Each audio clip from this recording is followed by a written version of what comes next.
Let's Play! Hello everyone and welcome back to Let's Play Hate Plus. Now you might be wondering, yo Tanner dog, Bricka Fresh, what is going on? Why is it yellow? That only happens after you play Mute Story. Well, funny story. This is my laptop now, other than my desktop, which I recorded all the other parts on. So, I'm gonna say it right now, I had to completely redo every story so far, so it's not continuing exactly. I got to the same point, minus one or two things, but otherwise I did the exact same.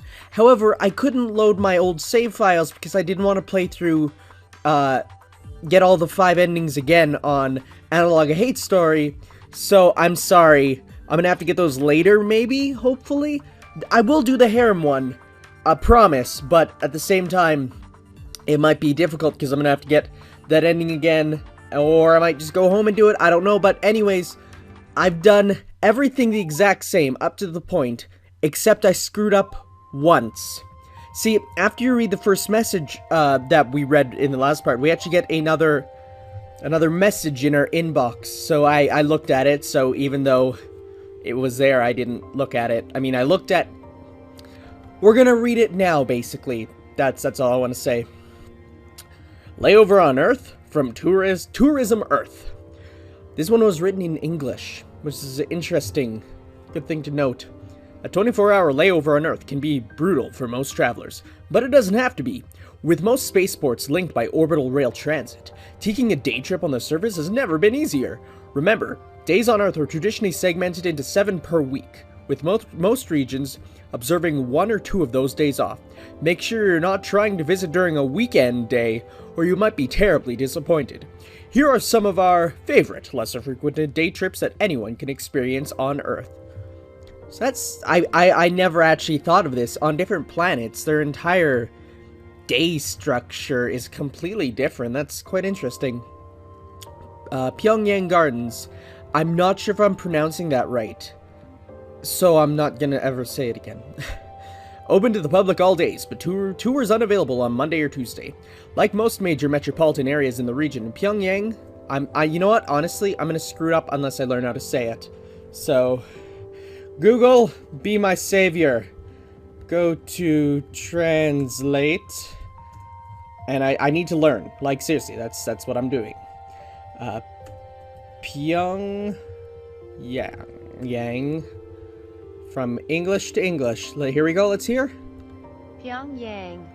Pyongyang. Okay, so I was sort of right. I'm so worried because people were calling me out on my pronunciation before, so...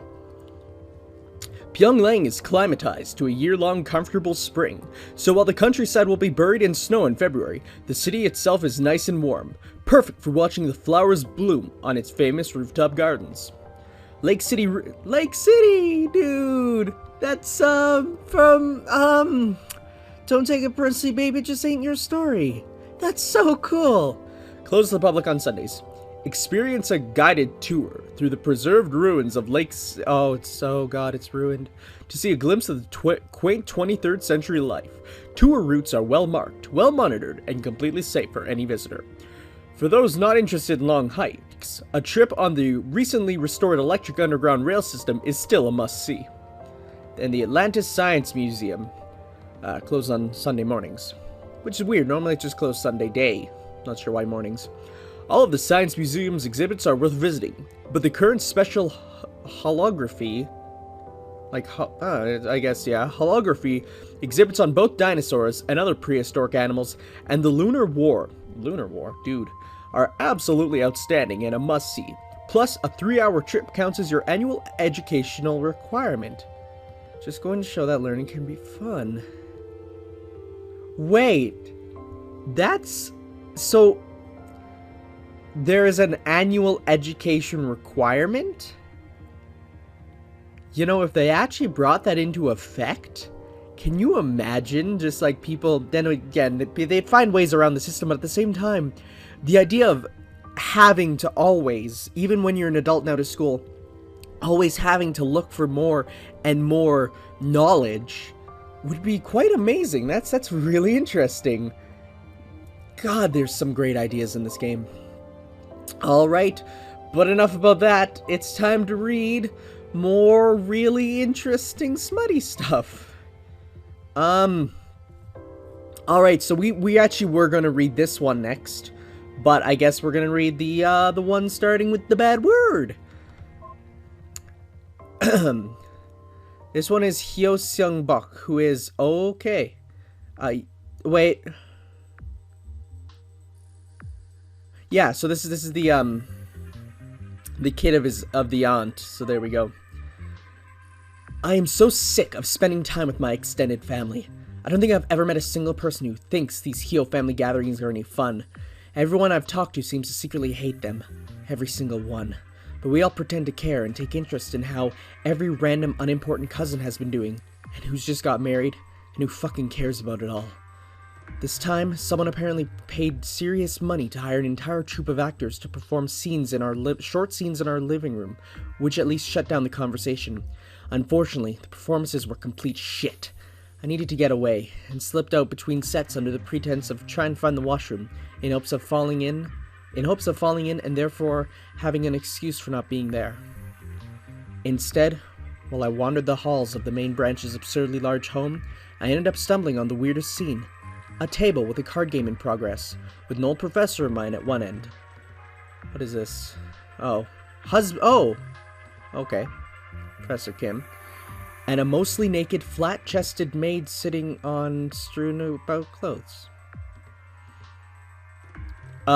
Sorry, I was, looking for the washroom, I said sheepishly and started to back away. It wasn't even like the door was closed. I wasn't trying to sneak in anywhere. They were just there for anyone in the hall to see. Wait, don't go, cute boy, the maid called out.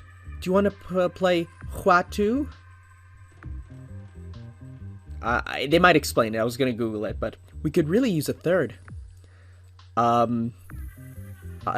Yeah, okay, so they're not going to. Let's Google what is Huatu so that we know. Not because they're stripping and what wait, no, not Hitalia fan fiction. Huatu.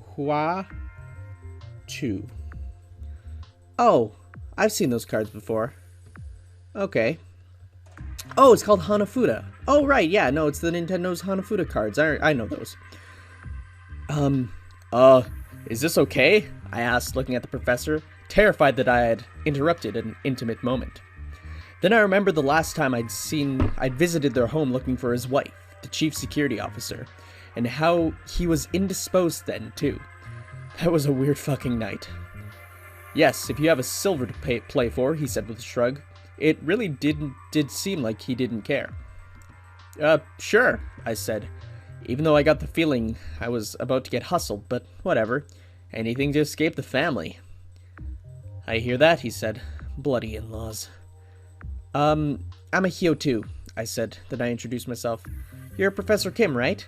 I had you in an Earth history class. Let me guess. First year? You and every officer in your family, he said. Go ahead. Deal, Mimi. Let's see what she looks like. She's pretty cute. I can't really give a play-by-play of the game itself. I don't really remember that well. It probably didn't help that after putting our silver for the stakes, Mimi kept pouring me more and more to drink. That's a really unusual name. Is it your real one? I asked the maid. Nope, was the only response. I kept trying not to stare and it wasn't working. Maybe that's what the nudity was for. To win at cards by means of seduction. I mean, man, it sure worked. It was pretty hard not to get caught up thinking about how soft that bare skin would feel against my hands, and instead worrying about my hand in the game. It was also losing me a rapid number of points. At first I didn't realize just how badly I was doing, because I assumed my real threat was the professor, and he always seemed to be at the same point I was. And Mimi was only whittling us down very slowly, never calling go, no matter how big the lead was. The next thing I knew, we were both out. Oh wow, I won, Mimi exclaimed with a girlish giggle. I feel like I'm on a roll. How about another, but with higher stakes? A 5 silver per point? And that was the hustle. No bloody way. I know when I'm done, the professor said. I'm sitting this one out. I would be lying if I said the reason why I went in wasn't simply because I was attracted and wanted to spend more time with Mimi. I mean, I figured I'd be able to make my money back. Because I couldn't really take that giggling very seriously. But mostly it was attraction. It ended pretty quickly.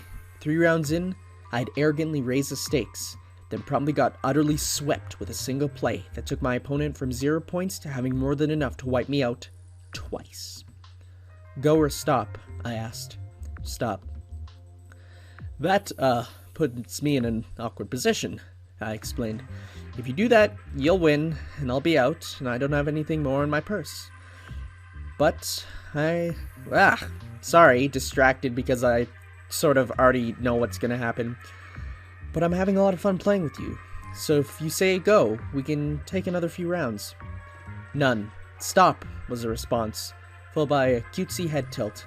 Then I watched as my money got swept off the table. I'm not playing for fun, I'm playing for money. You're vicious, I teased. I have to be, Mimi exclaimed. I've got tutors for my entrance exams to pay for. I'm okay. I've got tutors for my entrance exams to pay for, and I am but a poor little thing. The last word was dragged out. It was a little bit too cutesy. Tutors? The exams aren't that hard, I said. Huh. And when did you take them? 40-30? The professor scoffed. 37. I'm not that old, I said. Well, they were a lot easier then. Anyone could get in. How many Chinese characters do you know, kid? He asked, rolling his eyes. I thought back to school. He was actually my least favorite professor. I thought he was pretty obnoxious. I don't know, not many, I admitted. Yeah, right. Nowadays, you need to know at least 1,000 in order to get in. Mind you, you'll have trouble in a lot of classics classes if that's all you know, but it's the bare minimum, he told me. Holy shit, I said. Yeah, well, that's what's important nowadays, he said. How's that? Couldn't imagine why. Don't ask me, he said. I'm a history professor. It's way out of my bloody field. I don't care about Confucius. If I had it my way, it'd still be like it was before. I see, I said. Hence all the tutors, Mimi said, pouring me another drink. Hey, how about another game? I think he's had enough to drink, the professor said. In retrospect, he was absolutely right. I'm fine, I can handle it, I said. Absolutely wrong. I'm in security. We drink pretty fucking hard. So my wife keeps complaining, he responded. Fine. If we're in the stupid part of the evening, I'll leave you two at it. Have fun. Whoa, seriously? Did he? Okay. He turned to look at Mimi. I'm going to find the maid you swindled that uniform from, since half the work's done for me. Give it back when you're done. Yes, sir, Mimi responded. Oh. I completely went over my fucking head at the time, on account of the drinking. I just realized right now. The joke was that Mimi had stolen the maid's clothes and the rightful owner was presumably naked somewhere. Holy fucking yikes, man. I totally did not get that at the time. Anyway, then I was alone, for which I was kind of glad because it gave me a chance to get closer. So, another game? Mimi asked. My purse is empty. I've got nothing, I said. Play just for fun? I only play for keeps. How about I loan you back the last 600 silver you lost? Even I could tell that this was a bad point. Too bad my dick couldn't, and it was just making decisions for me at that point. You know, I don't think... Guys, you're probably thinking, oh god, I know what he's thinking, but I don't think girls understand how guys really don't always think with their head. They think with their head sometimes, and it's weird, but even the nicest guy could succumb to it because of just how it works. I'm not even going to get into that. I'm not going to talk about just girls. Try to understand. We don't control what we think sometimes. It's pretty bad. I'll need to take something as collateral. What? I asked, far too quickly. A kiss, Mimi responded, smiling coyly at me, finger against my lips. I was wrapped around that finger at this point. For some reason, I just imagined like his lips, like wrapping around that finger. It was probably not. Ah, geez, what is he saying? To make a long story short, I naturally agreed, and the kiss that was taken from me was amazing. You know, the kind that just makes you want more and more and frustrates you. That was the point, I have no doubt about it. It fucking well worked. I didn't want to win my money back. That was just money. I wanted to win Mimi. Anyway, I sure didn't win back the money. I was cleaned out in 10 minutes. It's cute in a way, I suppose. Is that how adults are? I still don't... I don't feel like he's really adult-like. Like, I mean, that is not, in my opinion, an adult. Also, that's Mimi, which is... So yeah, I think we know what goes on there. I was cleaned out in 10 minutes. Well, I'm off, Mimi said, starting to pull the strewn clothes into something more proper-like. Wait, I said, not actually having a follow-up. I just stared for a moment, trying to think of something. How am I gonna pay you back? Hyo-sung Bak? I'm sure I can find you. How about I pay you with dinner sometime, I asked. Mimi laughed. Cute boy, you know I'm not a girl, right? Oh. Oh. Okay, well, that explains quite a bit. Do you think I would let you kiss me if you were? I asked. Wait, what? Oh. Okay. I thought it was the coolest fucking line at the time. It wasn't. True, but definitely not fucking cool. You're funny, he said. See you around. Honestly, as soon as I saw this picture, I could tell. I actually could tell. And I know you're probably gonna call me out on BS, but I could just, like, I mean, looking at this, I could see, but I kind of hope not. It's okay. I'm okay with that. That's not what I'm saying, but I'm just saying, hey, if I saw a girl that looked like that, she'd be pretty cute. But hey, as a guy that looks like that, he looks fine. I'm just digging such a massive hole. I'm just gonna keep reading. Okay, this got awkward. I sure hope so. After he left, I stumbled back out to the main party, thankfully to discover that the actors were done and there was now food to be had, which I sure needed. I really couldn't get that card hustling boy and the sight of his really gorgeous body and that kiss out of my head. Still can't. Eventually the family members just stopped bothering me because they could see I was clearly spaced out by thinking of him. Alright, so let's go from that to lesbian romance. But first off, how long have we been recording? 17 minutes? You know what, I think we'll stop here. I think it's a good point to draw the line. So, yeah. I will see you guys next time on Let's Play Hate Plus. Ciao.